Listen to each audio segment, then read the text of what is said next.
Parágrafo 57. Além disso, algumas destas imagens podem parecer-nos pouco atrativas e não nos mover muito ao amor e à oração. Isso é secundário, pois a imagem não é mais do que uma figura motivadora.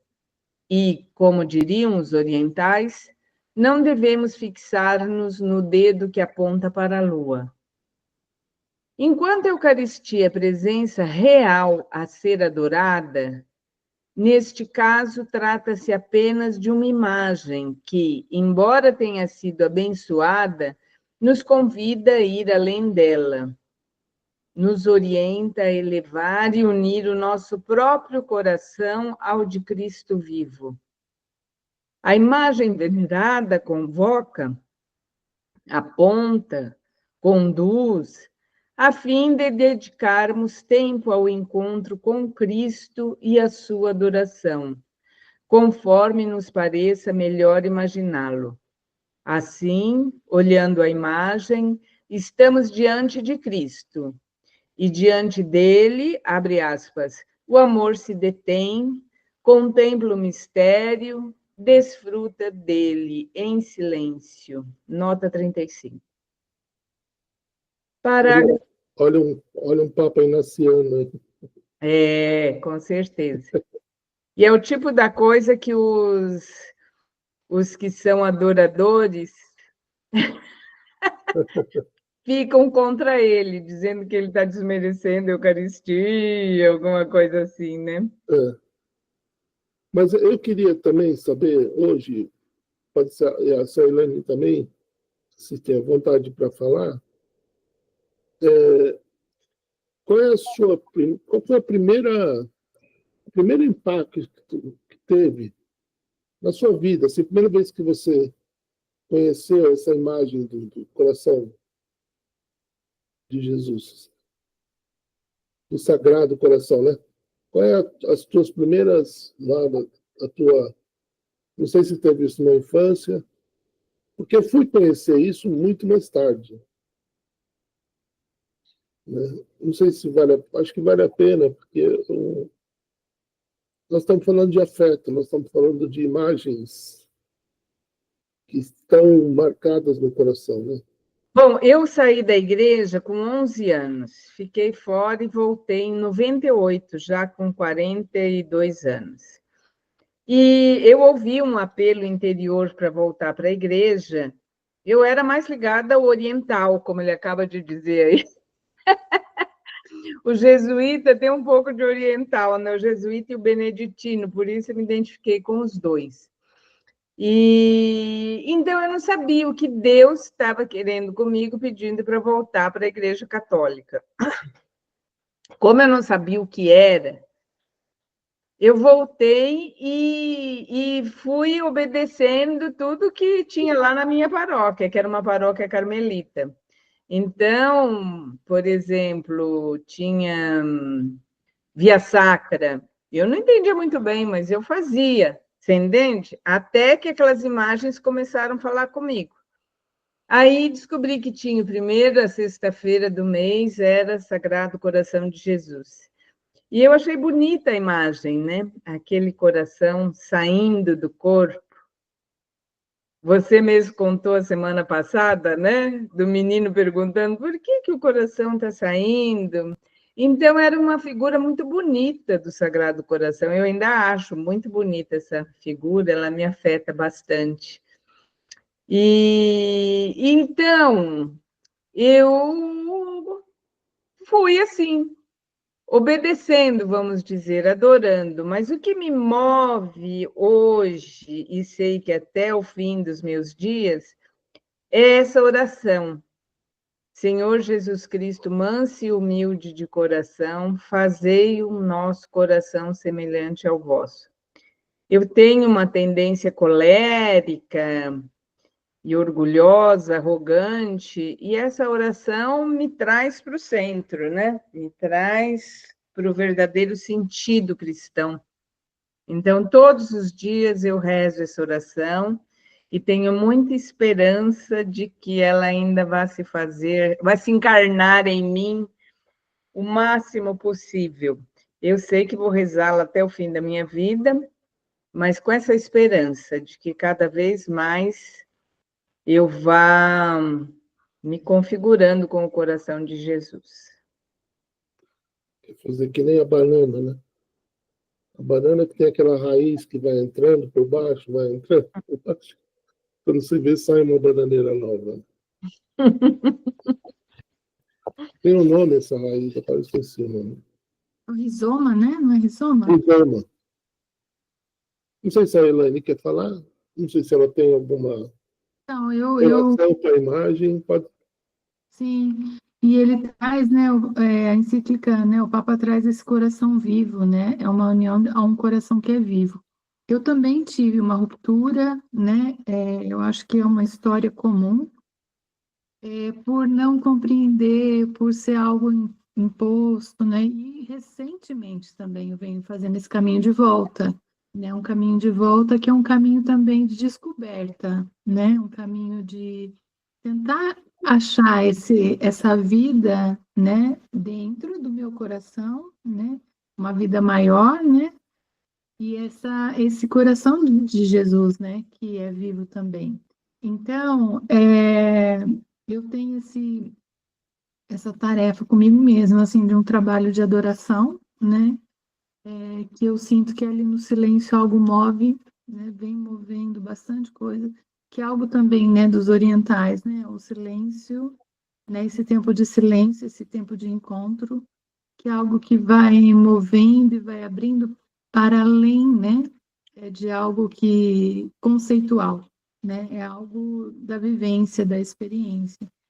Então, é algo também que eu estou ressignificando, que eu estou me aproximando, que eu estou descobrindo e me fazendo, né, permitindo que Jesus conduza isso também, né? Ele vai abrindo esse caminho dentro, porque cada filho, cada é um caminho, né? Vai lá, o 58. Dito tudo isto, não devemos esquecer que esta imagem do coração nos fala de carne humana, da terra, e por isso nos fala também de Deus que quis entrar na nossa condição histórica, fazer-se história e partilhar o nosso caminho terreno.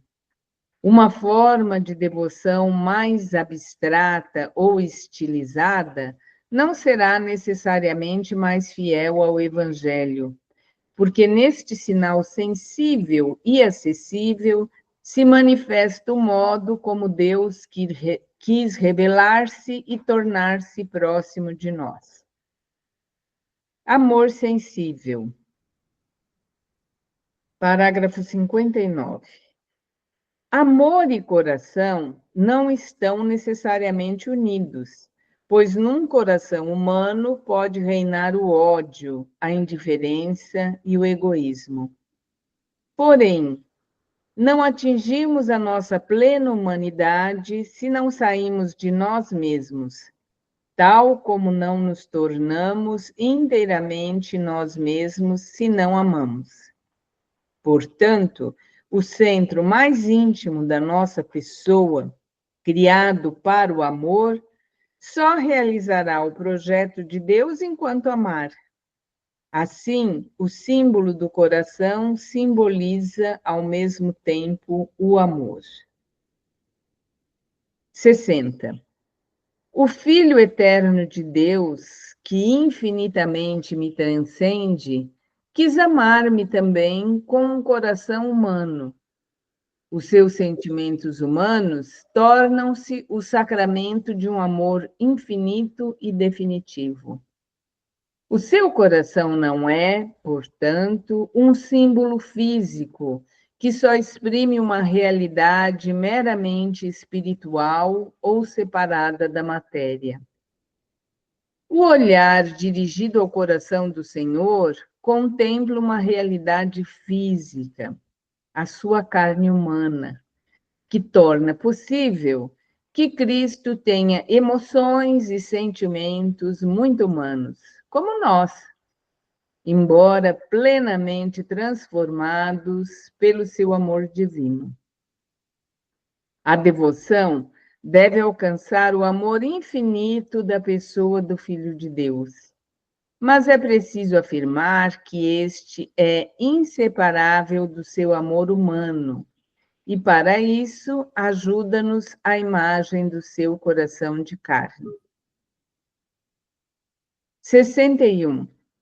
Se ainda hoje, no sentimento popular, o coração é percebido como centro afetivo de todo ser humano, é ele que melhor pode significar o amor divino de Cristo, que está unido para sempre e de modo inseparável ao seu amor integralmente humano. Já Pio XII recordava que a palavra de Deus, quando, abre aspas, descreve o amor do coração de Jesus, não compreende somente a caridade divina, mas se estende também aos sentimentos do afeto humano. Por conseguinte, o coração de Cristo, unido hipostaticamente à pessoa divina do Verbo, sem dúvida deve ter palpitado de amor e de qualquer outro afeto sensível. Fecha aspas, nota 36. 62. Contrariamente, alguns que negavam ou relativizavam a verdadeira humanidade de Cristo, nos padres da Igreja encontramos uma forte afirmação da realidade concreta e tangível do afeto humano do Senhor. Assim, São Basílio sublinhava que a encarnação do Senhor não era algo de fantasioso, mas que, abre aspas, o Senhor possuía os afetos naturais. Fecha aspas, nota 37. São João Crisóstomo propunha um exemplo, abre aspas. Se não tivesse possuído a nossa natureza, não teria experimentado a tristeza uma e outra vez. Fecha aspas, nota 38. Santo Ambrósio afirmava, abre aspas, como tomou a alma, tomou também as paixões da alma. Fecha aspas, nota 39. E Santo Agostinho apresentava os afetos humanos como uma realidade que, uma vez assumida por Cristo, já não é alheia à vida da graça. Abre aspas. O Senhor Jesus, não obrigado por necessidade, mas por voluntária compaixão, assumiu este sentimento de fraqueza humana, como aceitara a própria carne na condição da humana fraqueza, para que, se a algum deles, os membros da Igreja, acontecer contristar-se e condoer-se no meio das tentações humanas, não julgue-se por isso alheio à graça de Deus. Fecha aspas, nota 40. Finalmente, São João Damasceno considera esta real experiência afetiva de Cristo na sua humanidade como um sinal de que ele assumiu integralmente a nossa natureza, e não parcialmente, para a redimir e transformar por inteiro. Assim, Cristo assumiu todos os elementos que compõem a natureza humana, a fim de que todos eles fossem santificados. Nota 41. Acho que tem, não sei se Deixar Maria Eugênia? não sei se a Marolina quer comentar, mas eu acho que é interessante a gente pegar um pouco o nosso credo constantinopolitano, né?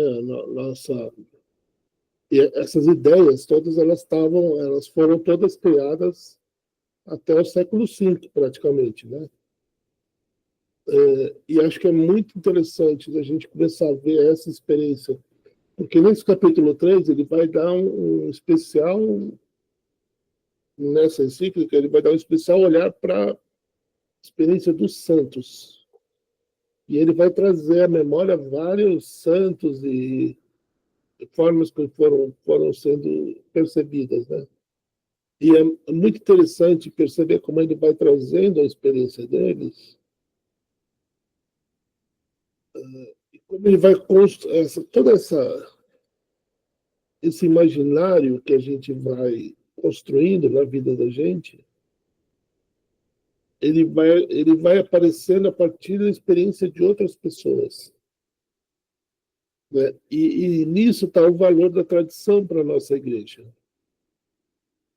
Então, quando a gente carrega, é como, eu imagino, como imagina uma toalha de mesa que a gente cola um monte de tampinhas, né? E aí você puxa uma tampinha, vem as outras tampinhas todas juntas, assim, né? Então não dá para a gente puxar essa experiência de uma forma única, né? E aqui ele vai dando, na encíclica, ele vai dando esse aspecto da experiência única e, ao mesmo tempo, comunitária. Né? A gente que acompanha os exercícios, tá? Maria Eugênia, a gente vê muito isso, né? E como cada pessoa que faz exercícios com a gente tem uma experiência única. Mas, ao mesmo tempo, é uma experiência que ela não vai vir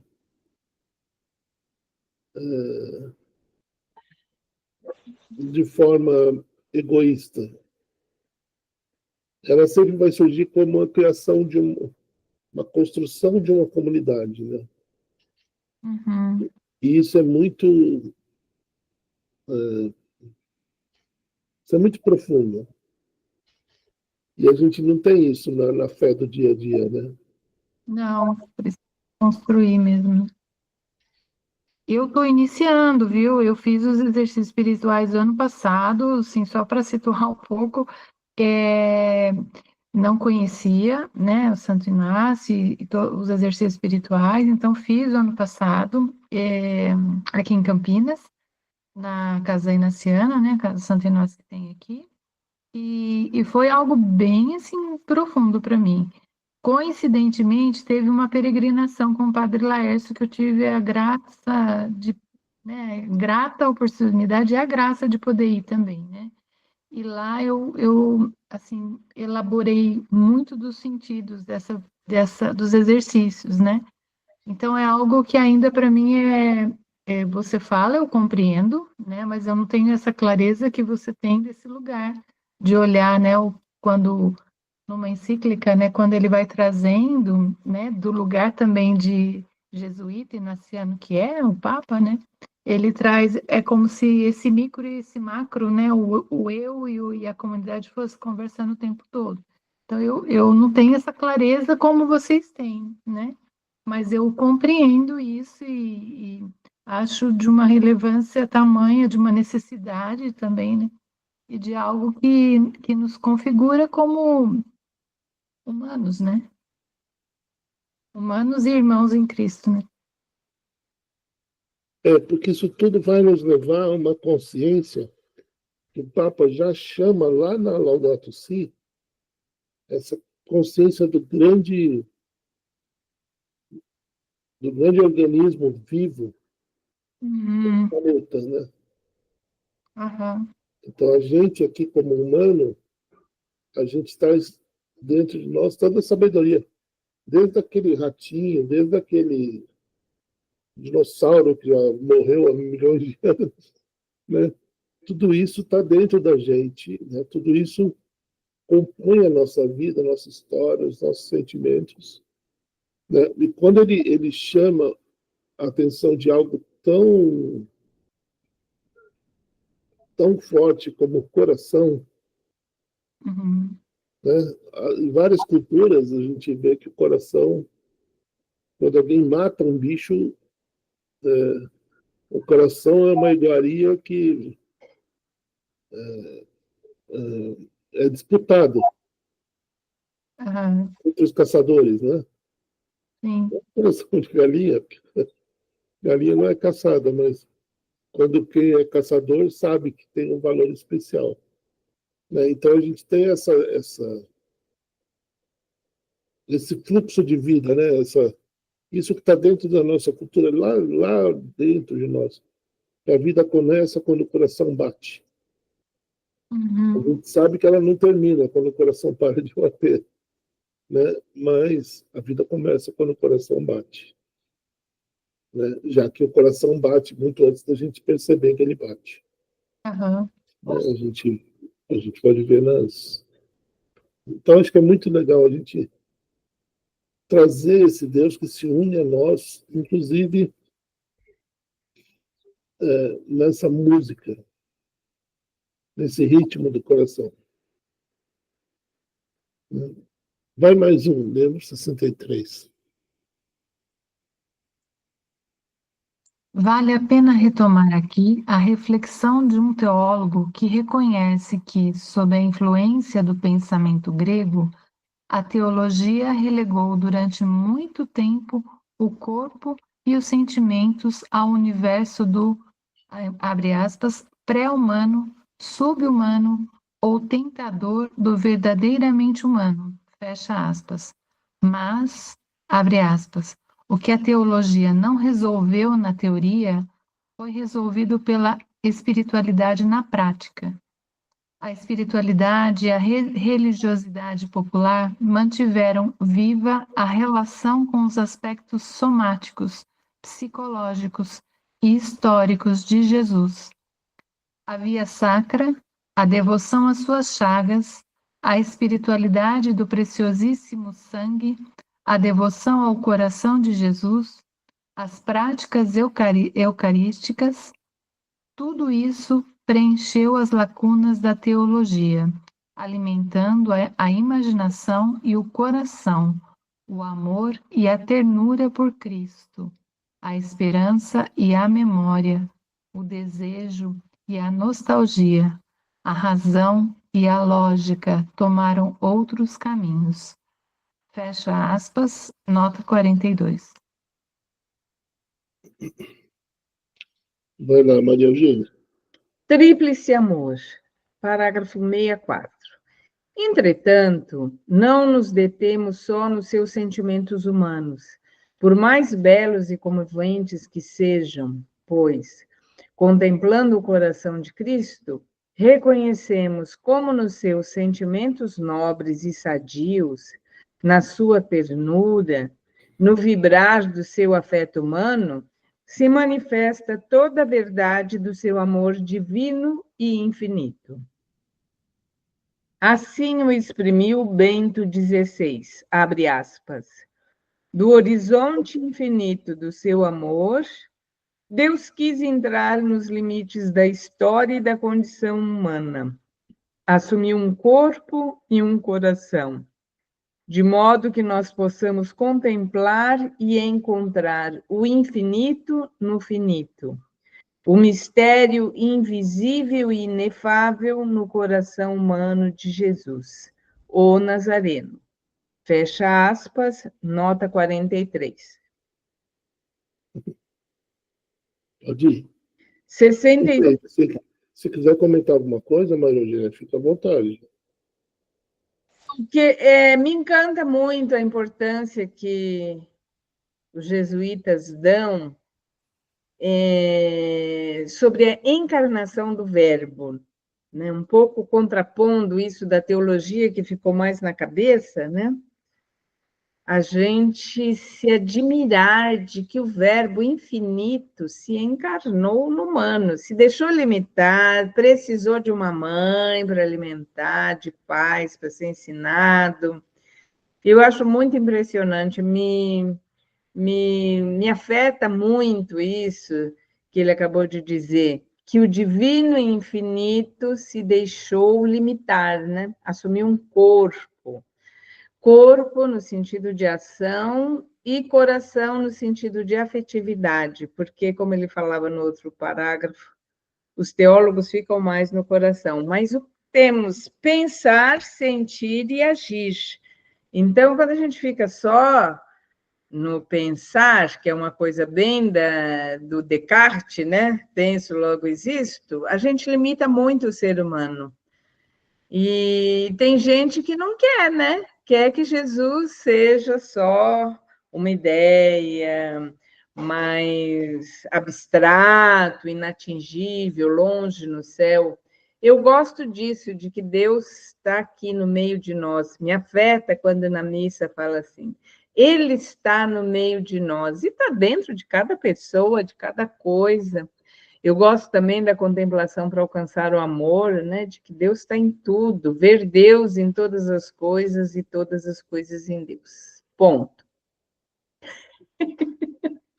Eu acho exatamente isso. Encontrar o infinito no finito. Né? É que aquele outro teólogo mais antigo falava, acho que é próprio, não é dos primeiros, não. Santo Agostinho, que também falava assim, como é que pode caber o infinito, como é que nós podemos imaginar o infinito? Porque nós só temos o infinito dentro de nós. Quando Deus vem e coloca em nós a ideia de infinito, a gente começa a vislumbrar o que a gente talvez imagine um dia que Deus é.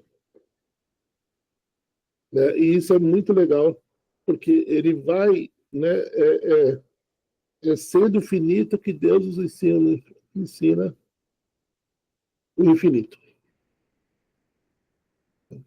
Então, isso tudo a gente vai experimentando através dos exercícios, né? Eu também gosto muito dessa frase, que o Boff diz, mas eu sei que ela é mais antiga. Para ser tão humano, só sendo Deus, né? Parece que Deus mandou profeta, mandou um monte de gente para ensinar a gente a ser humano, a gente não conseguiu. Ele falou, não, então o jeito é desenhar, como diz hoje em dia as crianças. Não está entendendo o que eu estou explicando? Então vamos desenhar. É muito legal. Encarnação, para mim, é isso um pouco. Jesus veio falar, olha, ser humano é assim, você tem que agir dessa maneira. É muito legal o Papa agora trazer essa imagem para a gente, para a igreja, né? Então, é uma coisa que é tão antiga, tão... É como se a gente fosse esse bebezinho gestando, lá no saco gestacional, ainda começando a sentir as primeiras batidas desse novo tempo, né? Enquanto tem gente que acha que o mundo vai acabar, a gente acha que haverá uma dor no parto, mas é uma nova humanidade que está brotando. Vai lá, 65. Então, parágrafo 65. Na realidade, há um tríplice amor que está contido e nos deslumbra na imagem do coração do Senhor. Primeiramente, o amor divino, infinito que encontramos em Cristo. Mas pensamos também na dimensão espiritual da humanidade do Senhor. Desde esse ponto de vista, abre aspas, o coração de Cristo é símbolo de enérgica caridade, que, infundida em sua alma, constitui o precioso dote da sua vontade humana. Finalmente, é símbolo do seu amor sensível. Nota 44. Eu acho muito bonito, assim, como Cristo chora, se alegra com o casamento nas bodas de Caná, chora quando fica sabendo que o seu amigo morreu. Quer dizer que ele vivia mesmo as experiências mais humanas possíveis. E eu gosto também dessa fala de que se ele não experimentasse, ele não poderia nos salvar completamente. Ele precisou experimentar tudo para poder, primeiro, nos ensinar e, segundo, nos salvar. Isso é uma das coisas que os teólogos lá no início da coisa pensaram, né? Porque se Jesus é Deus e não foi humano, a gente está seguindo um caminho que não nos levará a nada, porque nós não vamos nunca ser Deus, sendo humanos. Agora, se Jesus foi só humano e não foi Deus, a gente está seguindo um líder fracassado.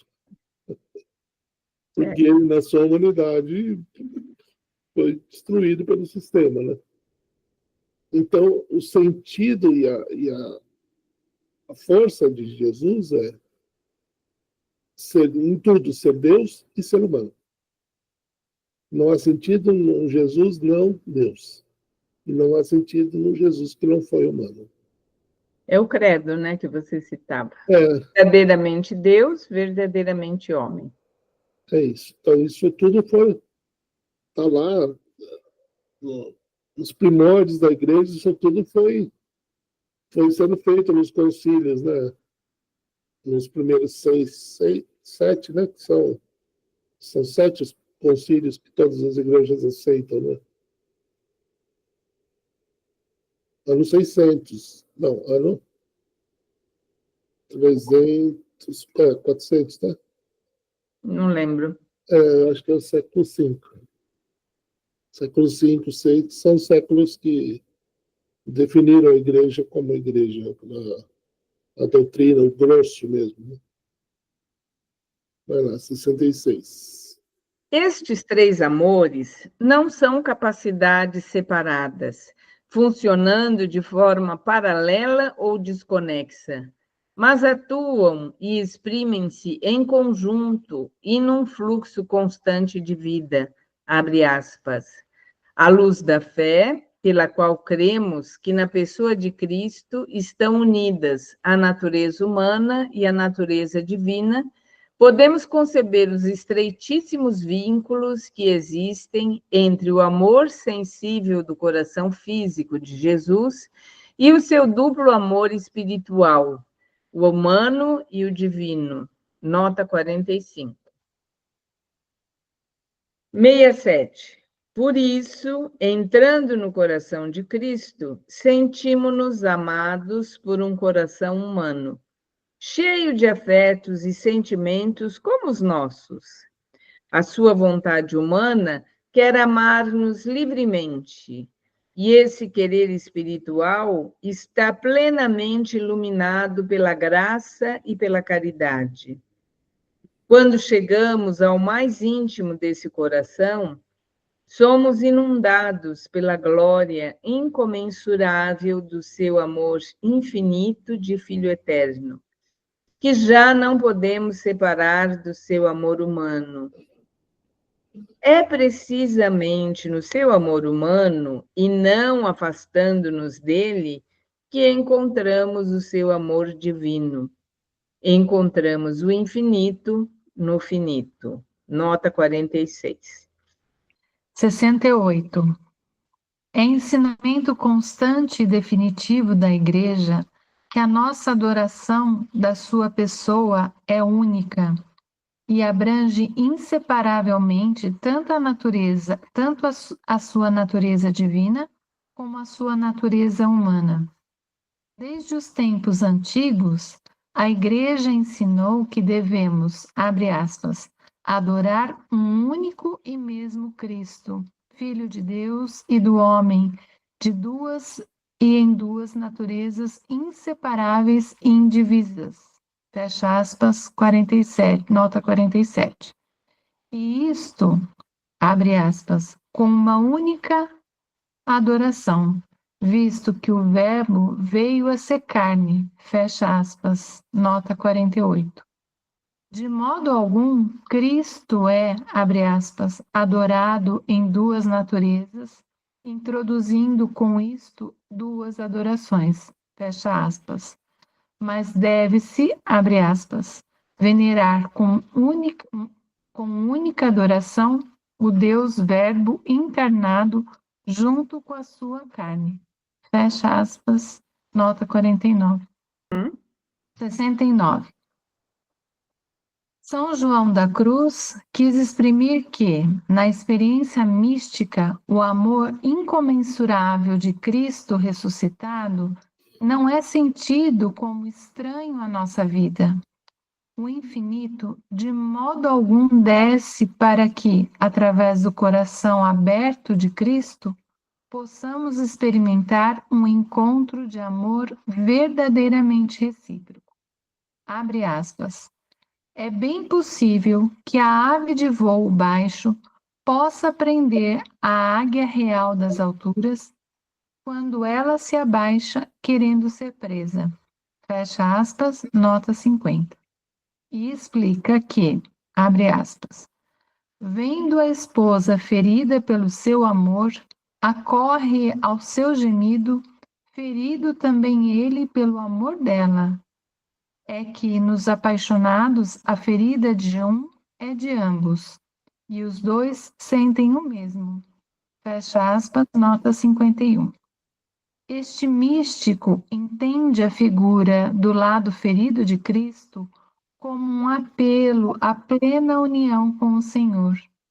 Ele é o servo vulnerado, ferido, quando ainda não nos tínhamos deixado tocar pelo seu amor, que desce as correntes de água para saciar a sua própria sede e que encontra conforto sempre que nos dirigimos a ele. Volta, minha pomba, que ferido o veado lá no outeiro assoma, ao sopro do teu voo e o fresco toma. Nota 52. Isso.